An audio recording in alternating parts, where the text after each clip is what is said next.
Hey Haunter, Squash here for episode 6 of Nigel Thornberry gets Icegate into Monster Hunter World and has to learn switch axe to pay rent by hunting monsters. Enough of me. Let's hear a little voiceover from the man himself, Mr. Thornberry. Please turn on your mic. Let's liven things up a bit, shall we? We shall! Oh, come now, lad. Thank Budget Nigel Thornberry. Anywho's, time to fight the Milk Guardian. Zoh Shia. The name alone sounds like a fashion designer had a child with a Lovecraftian omelet. You don't fight Zoh Shia because you want to.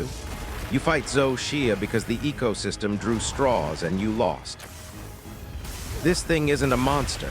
It's the final exam of monster hunting, written in runes, etched on obsidian, and graded by a flaming sword. It shows up looking like an angel sculpted by someone who's never seen an angel but had a lot of milk and unresolved trauma. Covered in alabaster wilt crystal, smooth, radiant, holy, it radiates divine energy, the kind that makes palicos kneel and contemplate religion. It's got feathers made of mineral armor, a face so smooth it makes soap jealous. And what does your switch axe do? It looks at this divine milk statue and says, "Let's exfoliate." Every other hunter sees Zoh Shia's glowing crystal limbs and says, "We need to be careful." Switch axe mains say, "We need to go faster." You're not here to pray. You're here to grind that divinity into upgrade mats. That porcelain shell looks delicate, right? No, it's denser than the plot of Kingdom Hearts, but you have a switch axe, so you don't care. You go in swinging with the ferocity of a caffeinated ceiling fan. Every hit showers off divine sparkles like you're attacking a chandelier mid-opera. It's not even combat, it's performance art. Zoh Shia explodes with Wilk energy bursts like it's trying to bless the battlefield with holy destruction. These aren't fireballs, they're tactical anointments. They come out in arcs, rings, shockwaves. 1 minute you're dodging light, the next you're surfing it. Most hunters back off. They sharpen, they cry, you hit sword mode and you bathe in it. You ever dodge roll through a Wilk detonation while loading files and still land a zero some discharge on its shin? That's not just mechanics, that's poetry. That's violence set to rhythm. And then the crystal starts breaking. Piece by piece, you're peeling back Zoh Shia's high-concept angel cosplay. Underneath, nightmare fuel, gnarled black muscle, teeth, horns sprouting like fungal guilt. You didn't just break the shell, you unlocked its true form. It's like unwrapping a divine present only to find a flaming crocodile screaming about its taxes. And here's the twist. This is your fault. You didn't just wake Zoh Shia, you provoked it. Every combo, every slam, every file burst whispered into the creature's subconscious, "Go feral." And when it does, you grin.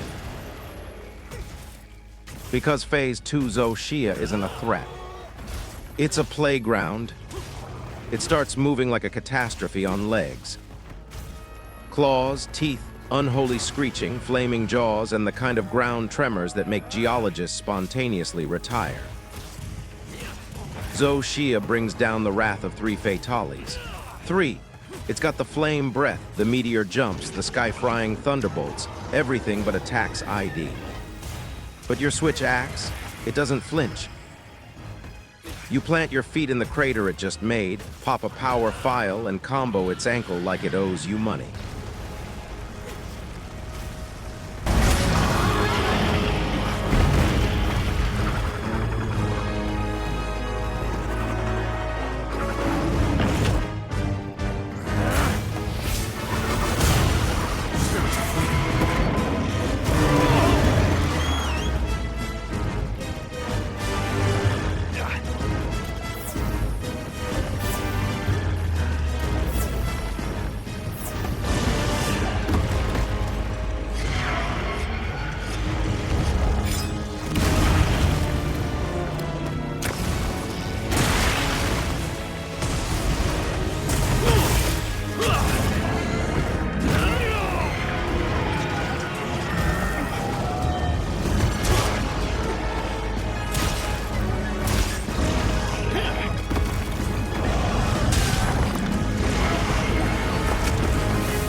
something to the area. Not good. Zoh Shia tries to become a living volcano, and you become its lava management specialist. And then it brings out the fireballs.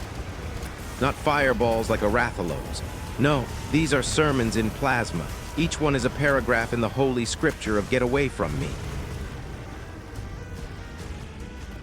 They spiral, they track, they explode twice.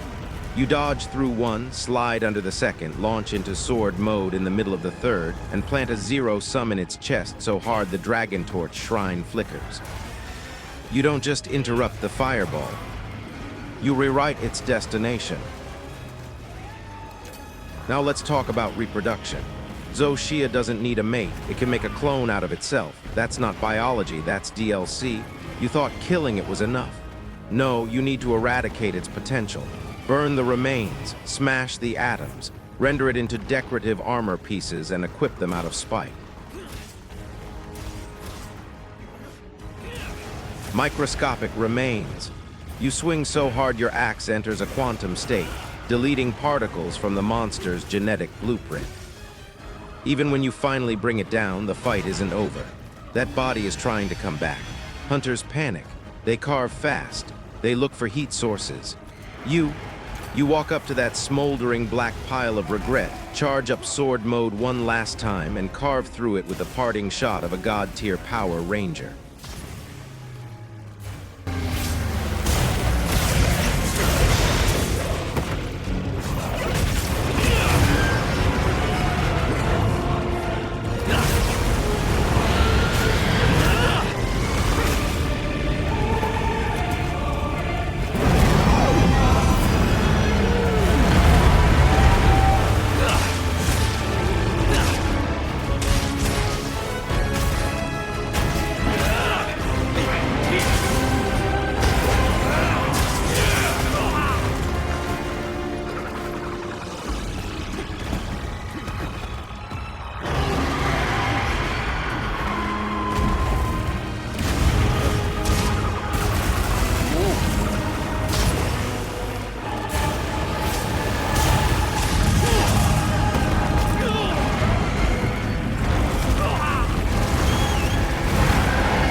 You're not worried about resurrection. You're just glad for the second round. Because the switch axe wasn't made for quick kills, it was made for statements. You don't hunt monsters, you deliver consequences. You weren't sent here to fight Zoh Shia. You were sent here to remind it why it was sealed in the first place. And the best part, you're not even tired. You sheath your switch axe, glowing like the blade of a holy executioner who just did yoga. The wilk dust settles. The sky cracks back into blue. Your Palico is weeping not from fear, but from pride. The land is safe for now. But deep in the dragon torch, something twitches. And you're already sharpening your axe again, just in case. Because in Monster Hunter Wilds, there are monsters that terrify armies, level civilizations, and bend the laws of nature. And then there's you, Switch Axe Main, the natural predator of mistakes, miracles, and Zoh Shia. After killing the artificial milk security guard, we now enter the high rank. Oh boy, are they gonna hit hard. First on the list, Orange Chicken. Yian Kut-Ku, the monster, the myth, the drumstick with anxiety. This thing shows up like a cracked-out turkey who just read Sun Tzu's The Art of War and interpreted every chapter as sprint into danger and scream about it. And what do you bring to this nervous evolutionary accident? A switch axe. Not a sword, not an axe, both. Because you didn't come here to play Monster Hunter. You came here to discipline a prehistoric piñata with a flamethrower for a face. Kut-Ku enters the field already panicking. It's never calm. It's never ready. It hears your footsteps and immediately starts doing that weird sideways skitter, like it's debating whether to fight or file a restraining order. You unsheathe the switch axe, and its tiny peanut brain goes, oh no, it's the one with combos and no mercy. You open with the axe, heavy, swinging like a lumberjack possessed by spite. Kut-Ku flaps its ears and tries to do a tail swipe that was choreographed in 1999. You dodge through it because, let's be honest, Kut-Ku's hitboxes are less threat and more mild suggestion. Then you activate sword mode. That's right, time to turn this early game embarrassment into a one-bird barbecue. Sword mode doesn't just do more damage, it embarrasses. Every hit is like telling Kut-Ku, you are an opening act, I'm here for the real hunt. It tries to fly? Nah, that wasn't flight. That was a hop of denial. You chase it down, files glowing, energy sparking, and slam a zero-sum discharge into its face so hard it forgets how echolocation works. Oh, and let's talk about the sounds this thing makes. Kut-Ku doesn't roar. It alerts the HOA. It's a mixture of fire alarm, rubber chicken, and a dying saxophone. Every scream is a Yelp review of its own existence. And the whole time, you're hammering it with file blasts like you're writing a breakup letter to dignity. It breathes fire, but not well. It coughs out little bursts like it's allergic to being cool. You could dodge its flame attacks by accident. A Palico could tank it and ask for more. That's not a fireball, it's a toddler's sneeze. And the ear flapping. Oh, the ear flapping. It flaps its giant ears like it's trying to get airborne on sheer optimism. You know what you do. Charge your blade and clip those wings of delusion. Because the switch axe doesn't flinch at a flappy chicken with commitment issues. You aren't just fighting this thing. You're auditioning for the role of bird extinction event. And it runs, it always runs. You bonk it into limping, and then it panics across zones like a headless pterodactyl on roller skates. But here's the beautiful thing. Switch axe travels. You chase it with all the patience of a fed-up teacher in a kindergarten full of fire. Slide into its new zone, wire up sword mode, and introduce its legs to regret. It tries to limp. That limp turns into spasms when your switch axe connects with the rhythm of justice. And oh, the stagger, the beautiful, constant, glorious stagger. Kut-Ku is built on weak points. Its head is made of glass and dreams. You hit it once and it stumbles. You hit it twice and it questions its family tree. 3 times, that bird is seeing flashbacks of Jurassic Park. And here's the part that really makes it delicious. You can knock its ears off. This poor excuse for a raptor walks into battle with two proud, giant satellite dishes, and you with the switch axe go, let's uninstall that upgrade. First swing, crack, second swing, boom, third swing, you just made a headless Bluetooth speaker. Then it goes into rage mode. It thinks it's scary. It puffs up, breathes slightly longer fire, and flaps harder. That's not rage mode. That's midlife crisis mode. And you, the switch axe main, you just increased your file pressure and welcomed it to damage town. Rage Kut-Ku is the best kind of Kut-Ku, because it charges in straight lines. And nothing says, thank you, like a monster that walks face first into a zero-sum combo while screaming like an animatronic goose. And then you mount it. Oh yes, because while some weapons do chip damage and wait for traps, you ride that bird like it's the last escape vehicle off an exploding spaceship. You slam it into walls. You dunk it head first into cliffs. You grind durability out of its soul. The bird falls. It's on the ground, twitching, chirping. You walk up calmly, load your files, and drop that elemental discharge like the wrath of an angry thunder god with a degree in avian surgery. And let's not forget its weak tail slap. This attack, it's supposed to deter you. It turns around slowly, windmills that tiny excuse of a tail, and lightly grazes your kneecap. That's not an attack. That's a friendly nudge from a feathered regret. Meanwhile, you are literally turning its skeleton into a tuning fork. It's now limping so bad it's writing a memoir.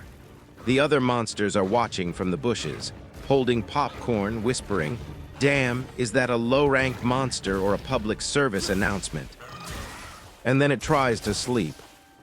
Oh, you know what that means. You sharpen your axe, full meter, full files. You walk into that den with the calm of a sushi chef and the hunger of a vengeful god. You stand over this sleeping chimera of disappointment and light a fuse with your combo. That wake-up hit. That's not damage. That's atonement.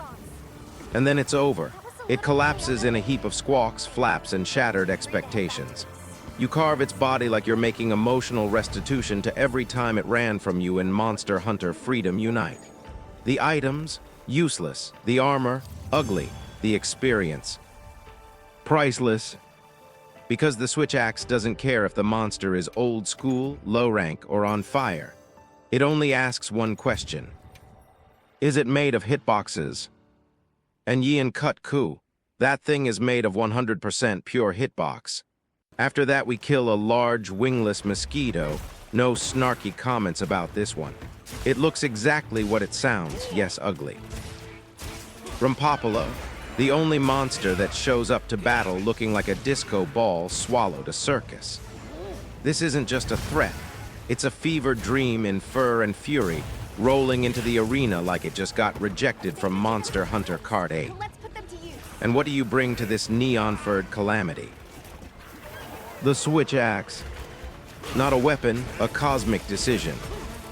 Not a tool, a personality test for violence. Because when you fight Rompopolo, you don't just want to win, you want to redefine the concept of personal space. And the switch axe, it doesn't do space. It does let me introduce my sword to your spleen in 6 consecutive elemental discharges. Rompopolo enters the zone like a hyperactive raccoon that just discovered glitter. It's all over the place, bouncing, twirling, spitting orbs like it's auditioning for Monster Cirque du Soleil. 1 second it's breakdancing, the next it's vomiting sleep gas. You can't predict it because neither can Rompopolo. But you've got a plan. And that plan is swing, slice, explode, repeat. You open with the axe form because every good romance starts with a blunt introduction. Rompopolo tries to cartwheel toward you like a haunted yoga instructor. You just step to the side and answer with a diagonal chop that sends it pirouetting into what just hit me. Land. Then it tries the sleep gas, and let's be honest, that's adorable. Rompopolo breathes a glittery mist like it's trying to book you a nap appointment. But you don't nap, you switch. TO, sword, mode. That's right, you glow like a monster hunting glow stick of death. Files charged, aggression peaking, and you just start shredding that marsupial nightmare like it owes you zenny. You hit it in the legs so hard it forgets which direction is gravity.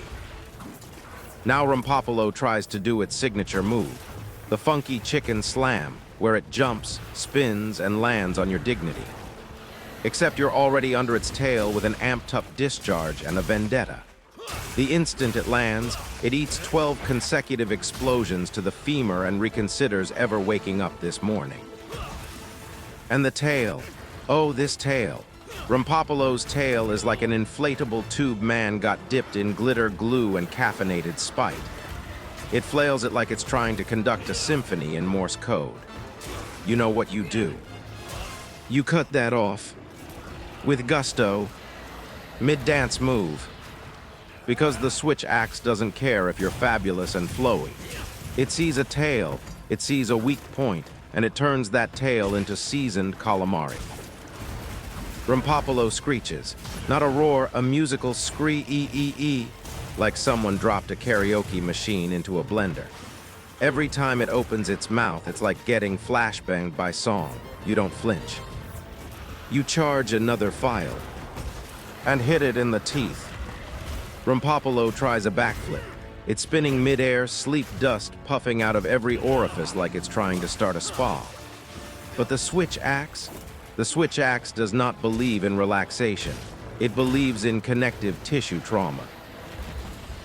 And then it happens, you get that mount. Rompopolo is airborne, you're clinging to its neck like a tax collector.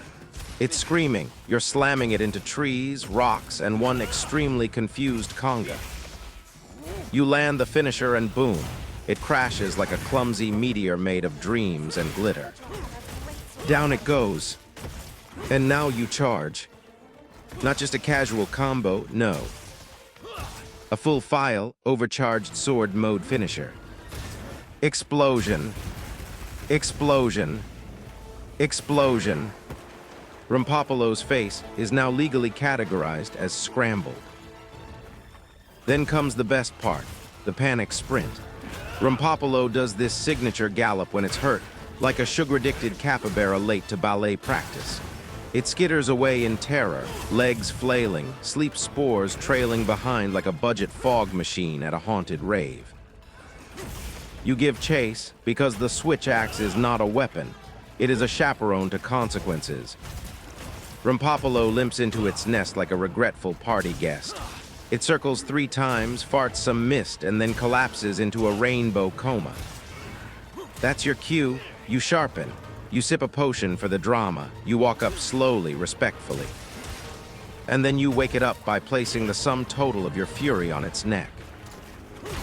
Rompopolo springs up like, "Who touched me?" and immediately falls down again because your sword mode went full Michael Bay on its lumbar region. It tries to get back up. You trip it again. It tries to spin. You interrupt mid-spin. It tries to retreat. You flash pod it into sit down and listen mode. And now the ears are drooping. The tail is twitching. The mist has turned from menacing to mildly humid. And you're just now getting warmed up. Because the switch axe doesn't care how much glitter you fling, how many dance moves you know, or whether your inner spirit animal is a rave hamster possessed by sleep magic. You are combo food. You hit it with a zero-sum discharge while it's standing. You do it again while it's falling. You do it a 3rd time out of sheer emotional commitment.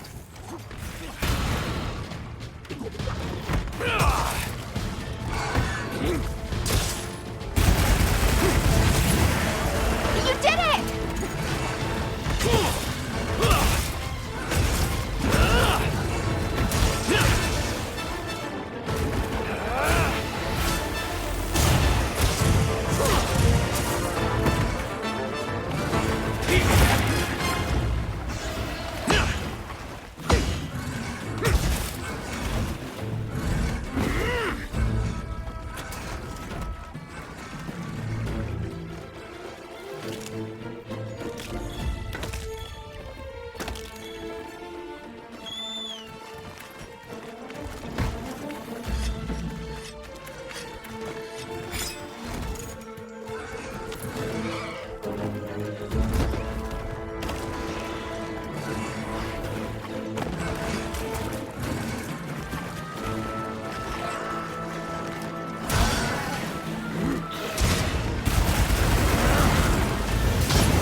And finally, it dies.